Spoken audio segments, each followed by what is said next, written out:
ഇവിടെ തിരഞ്ഞെടുക്കപ്പെട്ട ഒരു ഗവൺമെൻറ് ഉണ്ട്. ആ ഗവൺമെൻറ്റിന് ഒരു മന്ത്രിസഭയുണ്ട്. ആ മന്ത്രിസഭ എടുക്കുന്ന തീരുമാനം നടപ്പിലാക്കാനുള്ള അധികാരം മാത്രമേ ഗവർണർമാർക്കുള്ളൂ.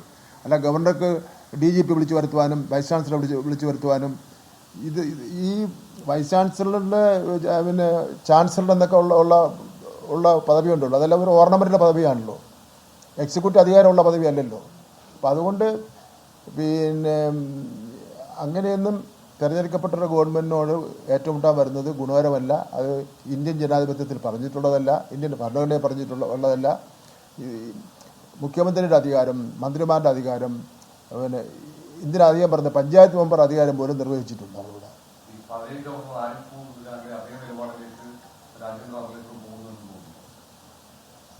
ഇദ്ദേഹം കുറച്ച് പ്ലാൻ ചെയ്ത് കാര്യങ്ങൾ ടൈം ടേബിൾ ഇട്ട് പോവുകയാണ്. ആരിഫ് മുഹമ്മദ് ഖാൻ കുറച്ച് പ്രചരണത്തിന് വേണ്ടിയും മറ്റു ചില കാര്യങ്ങൾക്ക് വേണ്ടിയും ഉള്ള വഴിയാണ് നടന്നത്.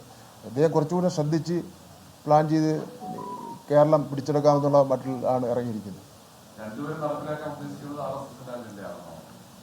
സംശയമില്ലല്ലോ. കേരളം അക്കാര്യങ്ങളെല്ലാം പ്രതിരോധിച്ചിട്ടുണ്ടല്ലോ.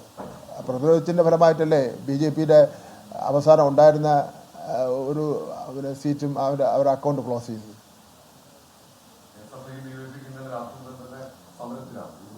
കാരണം ഒരു ജനാധിപത്യ കേരളത്തിൽ എന്നും വിദ്യാഭ്യാസ രംഗത്ത് വലിയ മാറ്റത്തിന് വേണ്ടി നിന്നിട്ടുള്ള സംസ്ഥാനമാണല്ലോ കേരളം. ഇന്ന് നിങ്ങൾ പത്രങ്ങളിൽ കണ്ടിട്ടുണ്ടല്ലോ, നമ്മൾ ഇന്ത്യയിൽ നമ്മൾ 1ാം സ്ഥാനത്ത് 2ാം സ്ഥാനത്ത് വന്നിരിക്കുകയാണ്. നമുക്ക് ഒരു പൈസ പോലും അവർ തന്നിട്ടില്ല.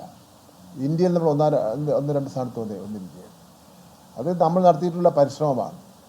ഇപ്പോൾ കേരള ഗവൺമെൻറ് ഇപ്പോൾ ഒന്നിനൊരു കുറവല്ലല്ലോ. സ്വാഭാവികമായിട്ട് നമുക്ക് കിട്ടേണ്ട കാശ് കുറയുമ്പോൾ അതിൻ്റെ ഒരു ബുദ്ധിമുട്ടുണ്ടാവും. പക്ഷേ ജനങ്ങളുടെ ദൈനംദിന ആവശ്യങ്ങൾ ഒന്നുപോലും ബുദ്ധിമുട്ടുണ്ടാവുന്നില്ലല്ലോ. ജനങ്ങൾ കേരളത്തിൽ പട്ടിണി കിടക്കുന്നില്ലല്ലോ. പിന്നെ പട്ടിണി ഇല്ലാത്ത ഒരു സംസ്ഥാനമായി അടുത്ത മാസം പ്രഖ്യാപിക്കാൻ വേണ്ടി പോവുകയാണല്ലോ. അതെല്ലാം നടക്കുന്ന കേരളത്തിൽ മാത്രമാണല്ലോ.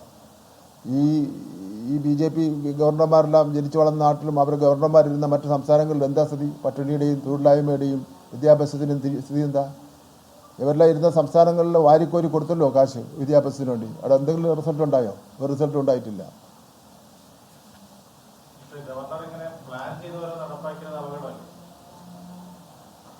അത് അപകടമാണെന്നുള്ള കാര്യം തർക്കമില്ലല്ലോ. അധികാരമില്ലാത്ത കാര്യങ്ങൾ അദ്ദേഹം പ്ലാൻ ചെയ്ത് നടപ്പിലാക്കിയ കഷ്ടമാണ്. സാധാരണഗതിയിൽ നമ്മുടെ ഈ മുമ്പ് കാലങ്ങളിൽ ഗവർണർ BJP ഗവൺമെൻറ് വരുന്നതിന് മുമ്പേ രാഷ്ട്രീയത്തിൽ തന്നെ ഉള്ളവരായിരുന്നാലും അവർ മുഖ്യമന്ത്രിമാരായിരുന്നവരോ അല്ലെങ്കിൽ അത്തരം പക്വതയുള്ള പക്ഷപാതപരമായിട്ടുള്ള നിലപാട് എടുക്കാത്ത, പിന്നെ ആ ഇന്നയാൾ കേരളത്തിൽ ഇന്ന സംസ്ഥാനത്തെ ഗവർണർ എന്ന് പറയുമ്പോൾ തന്നെ ആ സംസ്ഥാനത്തിന് തന്നെ ഒരു മഹിമ ഉണ്ടാകുന്ന നിലയിലുള്ള ആൾക്കാരെയാണ് നിയമിച്ചിരുന്നത്. ഇത് ഇന്നയാൾ പിന്നെ ഗവർണറാണെന്ന് പറയുമ്പോൾ എന്ന് ഈ അറിയാവുന്ന ആൾക്കാർ പിന്നെ പ്രതികരിക്കുന്ന സ്ഥിതിയാണുള്ളത്. പദവിയുടെ മഹത്വം അറിയാതെ ഒന്നുമല്ലല്ലോ ചെയ്യുന്നത്. അവരെല്ലാം ഗവർണർമാരായി ഇരുന്നവരാണല്ലോ. ആ പദവിയുടെ ഇരിക്കുന്ന സ്ഥാനത്തിൻ്റെ അധികാരങ്ങളെ അവർ പുതിയ വർഷം കൊടുക്കുക.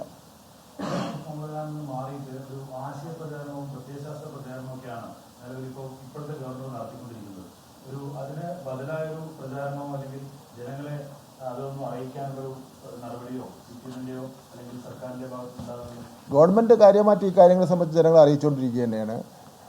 വിദ്യാഭ്യാസ രംഗത്തെ പ്രശ്നങ്ങൾ അത് വിദ്യാഭ്യാസ രംഗത്ത് പ്രവർത്തിക്കുന്ന അറിയിച്ചുകൊണ്ടിരിക്കുകയാണ്. നമ്മുടെ ഉന്നത വിദ്യാഭ്യാസ മേഖലയെ തകർക്കുന്നതിന് വേണ്ടിയും ഉന്നത വിദ്യാഭ്യാസ മേഖലയിൽ ഉണ്ടായിക്കൊണ്ടിരിക്കുന്ന നേട്ടങ്ങൾ അതിനെ ഉയർത്തി കാണിക്കുന്നതിന് വേണ്ടിയും ഉള്ള പരിശ്രമമാണ് ഇപ്പോൾ ഗവർണർ നടത്തിക്കൊണ്ടിരിക്കുന്നത്. നേരത്തെയും ഗവർണർ നടത്തിക്കൊണ്ടിരിക്കുന്നത് തന്നെയാണ്. അത് നമുക്ക് ബാധിക്കുന്നത് നമ്മുടെ കുട്ടികളെയാണ് ബാധിക്കുന്നത്, രക്ഷകർത്താക്കളെയാണ് ബാധിക്കുന്നത്, നമ്മുടെ ഉന്നത വിദ്യാഭ്യാസ രംഗത്തെയാണ് ബാധിക്കുന്നത്. അത് ബോധപൂർവം ഇവർ നടത്തുന്ന കേരളം ഒരു കാരണവശാലും ഇന്ത്യയിൽ 1ാം സ്ഥാനത്തോ 2ാം സ്ഥാനത്തോ വരാൻ വേണ്ടി പാടില്ല എന്നുള്ള ബോധപൂർവമായുള്ള പരിശ്രമമാണ് ഈ 2 ഗവർണർമാരും ഉന്നത വിദ്യാഭ്യാസ രംഗത്തെ ഇടപെടൽ മൂലം നടത്തിക്കൊണ്ടിരിക്കുന്നത്.